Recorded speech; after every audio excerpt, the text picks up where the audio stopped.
8 വർഷമായി ജീവനക്കാരുടെയും അധ്യാപകരുടെയും ആനുകൂല്യങ്ങൾ കവർന്നെടുക്കുന്നതിനെതിരെ ജനുവരി 22-ന് സെറ്റോയുടെ നേതൃത്വത്തിൽ അധ്യാപകരും ജീവനക്കാരും പണിമുടക്ക് നടത്തും. Convention DCC president A Thankappan ഉദ്ഘാടനം ചെയ്തു. കണ്ടിന്യൂ ആയിട്ട് ഈ കഴിഞ്ഞ ആഴ്ച വരെ ഉള്ള സമരത്തിൽ ഉണ്ട്, ഒന്നും നടപ്പിലാക്കിയിട്ടില്ല.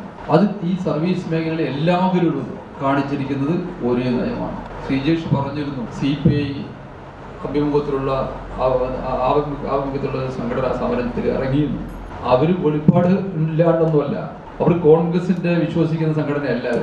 NGO യൂണിയൻ പറഞ്ഞ കമ്മ്യൂണിസ്റ്റ് വിശ്വസിക്കുന്നവരാണ്. നിങ്ങൾ AK ആന്റണിക്കെതിരെ സമരം ചെയ്തവരാണ്, കരുണാകരനെതിരെ സമരം ചെയ്തവരാണ്. അതുപോലെ മുഖത്ത് നോക്കി ചോദിക്കാൻ ആർജവമുള്ള സംഘടനയല്ല അവർ. അവരിപ്പോഴും ഗവൺമെന്റ് താങ്ങികളായി നടക്കുന്നവരാണ്. ഗവൺമെന്റ് എന്ത് തെറ്റ് ചെയ്താലും അത് ശരി എന്ന് പറയുന്ന ആളുകളാണ്. അതുകൊണ്ട് അവർ സമയം അറിയാതെ തിരിച്ചാവട്ടെ, നമ്മുടെ ഗവൺമെന്റ് ഇതുപോലെ ജീവനക്കാർക്ക് ആനുകൂല്യം കൊടുക്കാതിരിക്കട്ടെ. നിങ്ങൾ ഒന്നുകൂടി പറയും, മോശമായി പോയി.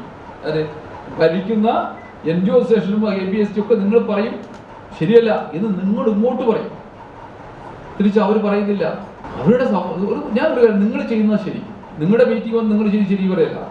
നിങ്ങൾ ഏതിനെയാണ് പ്രതിനിധീകരിക്കുന്നു അവരുടെ ആ ജീവനക്കാരുടെ അല്ലെങ്കിൽ ആ ആളുകളുടെ അവകാശങ്ങൾ നേടിയെടുക്കുക എന്നുള്ളതാണ് ഈ സംഘടന.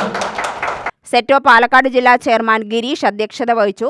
സെറ്റോ സംസ്ഥാന ട്രഷറർ KC സുബ്രഹ്മണ്യൻ മുഖ്യപ്രഭാഷണം നടത്തി. KPCC secretary Harigovindan, B Sunilkumar, Umashankar, K Sreejesh, Satheesh Kumar, Shaji Thekkethil, Joy, N Gopidas, A Sujith Kumar തുടങ്ങിയവർ സംസാരിച്ചു.